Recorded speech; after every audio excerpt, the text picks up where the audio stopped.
Item ಯಾವುದೇ ಇರಲಿ try ಮಾಡಿ ಆಚಿ ಚಿಕನ್ ಮಸಾಲಾ. ಬಿಕ್ಲು ಶಿವ ಮರ್ಡರ್ ಕೇಸ್ನಲ್ಲಿ ಭೈರತಿಗೆ ಸಂಕಷ್ಟ ಫಿಕ್ಸ್. ಭೈರತಿ ಬಸವರಾಜ್ ಫೋನ್ ಅನ್ನ ಸೀಸ್ ಮಾಡಿದೆ ಸಿಐಡಿ ಟೀಮ್. ಭೈರತಿ ಮೊಬೈಲ್ನಲ್ಲಿ ಹಾಗಾದ್ರೆ ಸ್ಫೋಟಕ ಸಾಕ್ಷ್ಯಗಳು ಸಿಗುತ್ತಾ? ಮೊಬೈಲ್ನಲ್ಲಿದ್ದ ಡೇಟಾವನ್ನು ತೆಗೆಯೋಕೆ ಈಗ FSLಗೆ ರವಾನೆ ಮಾಡಿದ್ದಾರೆ ಭೈರತಿ ಬಸವರಾಜ್ ಅವರ ಫೋನ್ ಅನ್ನ. ಸಂಕಷ್ಟ ಫಿಕ್ಸ್ MLA ಭೈರತಿ ಬಸವರಾಜ್ಗೆ.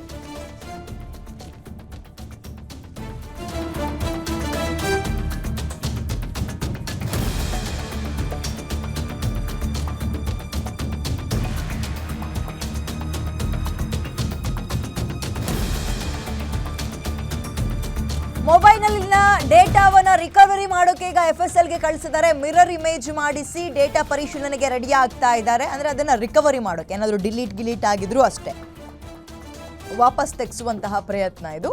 ಹಾಗಾಗಿ FSLಗೆ ಕಳಿಸ್ತಾರೆ. ಬಸವರಾಜ್ಗೆ ಪ್ರಶ್ನೆಗಳ ಸುರಿಮಳೆಗೈತಾ ಇದ್ದಾರೆ. ಭೈರತಿಗೆ ಬರೋಬ್ಬರಿ 257 ಪ್ರಶ್ನೆಗಳನ್ನ ಈಗ ಆಲ್ರೆಡಿ ಕೇಳಿದ್ದಾರೆ ಅನ್ನುವ ಮಾಹಿತಿ ಸಿಗ್ತಾ ಇದೆ ಸಿಐಡಿ ಕಡೆಯಿಂದ. ಬಹುತೇಕ ಯಾವ ಪ್ರಶ್ನೆಗೂ ಕೂಡ ಭೈರತಿ ಬಸವರಾಜ್ ಅವರು ಉತ್ತರಿಸಿಲ್ಲವಂತೆ. ಕೆಲ ಪ್ರಶ್ನೆಗಳಿಗೆ ಗೊತ್ತಿಲ್ಲ ಅಂತ ಇದ್ದಾರಂತೆ. ಸದ್ಯಕ್ಕೆ ಭೈರತಿ ಬಸವರಾಜ್ಗೆ ನ್ಯಾಯಾಂಗ ಬಂಧನ ಫೆಬ್ರವರಿ 26ರವರೆಗೂ ಇದೆ. ಅಲ್ಲಿವರೆಗೂ ಜೈಲು ಪಾಲೆ ಅವರಿಗೆ ಗತಿ. ಇನ್ನು 5 ದಿನಗಳ ಕಾಲ ಹಿಂಗೆ ಕಾಲವನ್ನು ಕಳಿಬೇಕು. ಇನ್ನು ಮುಂದಕ್ಕೂ ಕೂಡ ಈಗ 256 ಪ್ರಶ್ನೆಯನ್ನು ಕೇಳಿದ್ದಾರೆ ಅಂತ ಹೇಳಿದ್ದಾರೆ. 256 257 ಕೇಳಿದ್ದಾರೆ. ಅದಕ್ಕೆ ಇವರು ಸರಿಯಾಗಿ ರೆಸ್ಪಾಂಡ್ ಮಾಡ್ತಾ ಇಲ್ಲ. ಎಲ್ಲವಕ್ಕೂ ಕೂಡ ಗೊತ್ತಿಲ್ಲ ಅಂದ್ಕೊಂಡು ಹೋದರೆ ಅದು ಒಂದು ಸ್ಟ್ರಾಟಜಿ. ಅವರ ಪರ ವಕೀಲರು ಹೇಳಿರ್ತಾರೆ, ನಿಮಗೆ ಗೊಂದಲ ಆಗುವಂತಹ ಅಥವಾ ಇನ್ನೇನೇ ಇರಲಿ ಇಂತಹ ಸ್ಟ್ರಾಟಜಿ ಪ್ರಶ್ನೆಗಳು ಬಂದಾಗ ನನಗೆ ಗೊತ್ತಿಲ್ಲ ಅಂತ ಹೇಳಿ ಸುಮ್ಮನಾಗಬೇಕು ಅಂತ ಇವೆಲ್ಲವೂ ಕೂಡ ಮುಂಚೆಯೇ ಫೀಡ್ ಆಗಿರುತ್ತೆ. ಒಂದು ಈಗ CID ಟೀಮ್ ಕೂಡ ಹಿಂಗೆ ಇವರು ನೆಗ್ಲೆಕ್ಟ್ ಮಾಡ್ತಾ ಇದ್ರೆ, ಸರಿಯಾಗಿ ರೆಸ್ಪಾಂಡ್ ಮಾಡಿಲ್ಲ ಅಂದರೆ ಇನ್ನೊಂದಷ್ಟು ದಿನಗಳ ಕಾಲ ಅವ್ರನ್ನ ಮತ್ತೆ ನ್ಯಾಯಾಂಗ ಬಂಧನ ಕೇಳುವ ಸಾಧ್ಯತೆ ಇದೆ. ನೋಡ್ತಾ ಹೋಗೋಣ. ಕಸ್ಟಡಿ ಕೇಳುವ ಸಾಧ್ಯತೆ ಇದೆ. ನೋಡೋಣ ಏನಾಗುತ್ತೆ ಅಂತ. ಓಕೆ, ಮತ್ತಷ್ಟು ಮಾಹಿತಿ ನನ್ನ ಕಲೀಗ ಅಜಯ್ ನೀಡ್ತಾರೆ. ಅಜಯ್, ಇಲ್ಲಿ ತನಕ ಸುಮಾರು 257 256 ಪ್ರಶ್ನೆಗಳನ್ನು ಕೇಳಿದ್ದಾರೆ. ಇದಕ್ಕೆ ಇವರು ಸರಿಯಾಗಿ ಅದಕ್ಕೆ ರೆಸ್ಪಾಂಡ್ ಮಾಡಿಲ್ಲ ಅನ್ನುವಂತಹ ಮಾಹಿತಿ ಸಿಗ್ತಾ ಇದೆ. ಹಿಂಗೆ ಮುಂದುವರೆದ್ರೆ ಕತೆ ಹೆಂಗೆ? CID ಅವರು ಇನ್ಯಾವ ರೀತಿಯ ಆಕ್ಷನ್ ಅನ್ನು ತಗೋಬಹುದು? ಸದ್ಯಕ್ಕೆ ಈ ಪ್ರಕರಣದಲ್ಲಿ ಆಶ್ಚರ್ಯಕರವಾದಂತಹ ಮಾಹಿತಿ ಏನಾದರೂ CIDಗೆ ಸಿಕ್ಕಿದೆಯಾ ಭೈರತಿ ಬಸವರಾಜ್ ಕಡೆಯಿಂದ? ಖಂಡಿತವಾಗ್ಲೂ ವಿದ್ಯಾ, ಈಗಾಗಲೇ ಸಾಕಷ್ಟು ದಿನಗಳಿಂದ ಇದ್ದಂತಹ ಈ ಒಂದು ಕೇಸ್ಗೆ ಕೊನೆಗೂ ಕೂಡ ಈಗಾಗಲೇ ಭೈರತಿ ಬಸವರಾಜ್ ಅವ್ರಿಗೂ ಕೂಡ ಈಗಾಗಲೇ ನ್ಯಾಯಾಂಗ ಬಂಧನ ಕೂಡ ವಿಧಿಸಿ ಈಗಾಗಲೇ ಕೋರ್ಟ್ ಆದೇಶವನ್ನ ಮಾಡಿರುವಂತದ್ದು. ಅಂದ್ರೆ ಇದಕ್ಕೆ ಪ್ರಮುಖವಾದಂತಹ ಕಾರಣ ಅಂತಂದ್ರೆ ಇಲ್ಲಿ ಟೆಕ್ನಿಕಲ್ ಎವಿಡೆನ್ಸ್ ಗಳನ್ನ CID ಅಧಿಕಾರಿಗಳು ಇಷ್ಟು ದಿನ ಏನೇನು ಕಲೆಕ್ಟ್ ಮಾಡಿದ್ರು ಅದರಲ್ಲಿ ಎಲ್ಲವೂ ಕೂಡ ಈಗಾಗಲೇ ಅವರ ವಿರುದ್ಧವೇ ಇರುವಂತದ್ದು ಈಗಾಗಲೇ ಸಾಬೀತಾಗಿರುವಂತದ್ದು.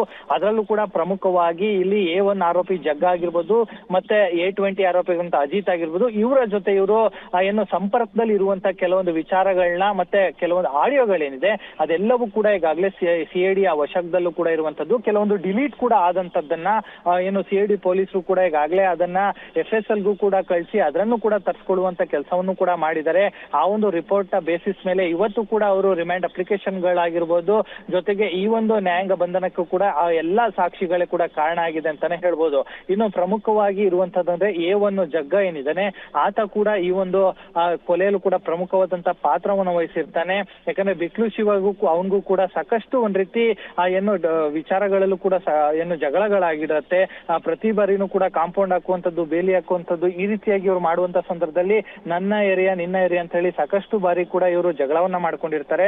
ಆ ಎಲ್ಲಾ ವಿಚಾರದಲ್ಲೂ ಕೂಡ ಶಾಸಕ ಭೈರತಿ ಬಸವರಾಜ್ ಕೂಡ ಆ ಮುತುವರ್ಜನ ವಹಿಸಿ ಅಲ್ಲೂ ಕೂಡ ಕೆಲವೊಂದು ಬಾರಿಯಲ್ಲೂ ಕೂಡ ಅವರು ಸೆಟ್ಲ್ಮೆಂಟ್ ಮಾಡೋದಕ್ಕೂ ಕೂಡ ಹೋಗಿದ್ದಾರೆ ಅನ್ನೋ ಒಂದು ಆರೋಪಗಳು ಕೂಡ ಇತ್ತು. ಅದೆಲ್ಲವೂ ಕೂಡ ಈಗಾಗಲೇ ಕೆಲವೊಂದು ಎವಿಡೆನ್ಸ್ ಗಳ ಜೊತೆಗೆ ಈಗಾಗಲೇ ಟ್ಯಾಲಿ ಆಗಿದೆ. ಸೊ ಈಗ ಆ ಒಂದು ಕಾರಣದಿಂದಾಗ್ಲೂ ಕೂಡ ಈಗ ಅವ್ರಿಗೂ ಕೂಡ ನ್ಯಾಯಾಂಗ ಬಂಧನ ಆಗಿದೆ ಅಂತಾನೆ ಹೇಳ್ಬೋದು. ಈಗಾಗಲೇ ಈ ತಿಂಗಳು ಬಹುತೇಕ ಒಂದು 26ವರೆಗೂ ಕೂಡ ಅವರು ನ್ಯಾಯಾಂಗ ಬಂಧನದಲ್ಲಿ ಇರ್ಬೇಕಾಗತ್ತೆ. ಆನಂತರ ಅವರು ಕೂಡ ಬೇಲ್ ಕೂಡ ಅಪ್ಲೈ ಮಾಡ್ಬೋದು. ಇನ್ನು ನಿನ್ನೆ ಕೂಡ ಬೇಲ್ ಅರ್ಜಿಯನ್ನು ಕೂಡ ಅವರು ಹಾಕಿದ್ರು. ಸೊ ಈಗ ಆ ಒಂದು ಅರ್ಜಿ ಕೂಡ ಈಗ ಕೋರ್ಟ್ ಕೂಡ ಮುಂದೂಡಿತ್ತು. ಸೊ ಈಗ ಮುಂದಿನ ದಿನಗಳಲ್ಲೂ ಕೂಡ ಅವರು ಕಾನೂನು ಹೋರಾಟದ ನಂತರವೇ ಹೊರಗೆ ಬರ್ಬೇಕಾಗಿದೆ ಹೊರತು, ಯಾಕಂದ್ರೆ ಸಾಕಷ್ಟು ಎವಿಡೆನ್ಸ್ ಗಳು ಕೂಡ ಈಗಾಗಲೇ ಶಾಸಕರ ವಿರುದ್ಧ ಇರೋದು ಕೂಡ ಈಗಾಗಲೇ ಗೊತ್ತಾಗ್ತಾ ಇದೆ. ಮುಂದಿನ ದಿನಗಳಲ್ಲಿ ಅವರು ಯಾವ ರೀತಿಯಾದಂತಹ ಕಾನೂನು ಹೋರಾಟವನ್ನ ಮಾಡ್ತಾರೆ ಅನ್ನೋದನ್ನ ನಾವು ಸಹ ಕಾದ್ ನೋಡ್ಬೇಕಾಗಿದೆ ವಿದ್ಯಾ. ಇದರ ಜೊತೆಗೆ ಅವರು ಆರೋಗ್ಯ ಸ್ಥಿತಿ ಕೂಡ ಈಗಾಗಲೇ ಮುಂದಿಟ್ಟು ನಮಗೆ ಆಸ್ಪತ್ರೆಯಲ್ಲಿ ಇರೋದಕ್ಕಾರು ಅವಕಾಶ ಮಾಡ್ಕೊಡಿ ಅಂತಾನು ಕೂಡ ಅವರ ಪರ ವಕೀಲರು ಕೂಡ ಕೇಳಿದ್ರು. ಅದಕ್ಕೆ SPP ಅಶೋಕ್ ನಾಯ್ಕ ಕೂಡ ಈಗಾಗಲೇ ಆಕ್ಷೇಪಣವನ್ನು ಕೂಡ ಸಲ್ಲಿಸಿದ್ರು. ಸೊ ಈಗ ಮುಂದಿನ ದಿನಗಳಲ್ಲಿ ಏನಾದ್ರು ಅನಾರೋಗ್ಯ ಕಾಣಿಸ್ಕೊಂಡಿದ್ದೆ ಅದಲ್ಲಿ ಮತ್ತೆ ಅವರು ಆಸ್ಪತ್ರೆ ಪಾಲಾಗುವಂತ ಎಲ್ಲ ಸಾಧ್ಯತೆಗಳು ಕೂಡ ಹೆಚ್ಚಿದೆ ಅಂತ ಹೇಳ್ಬೋದು ವಿದ್ಯಾ.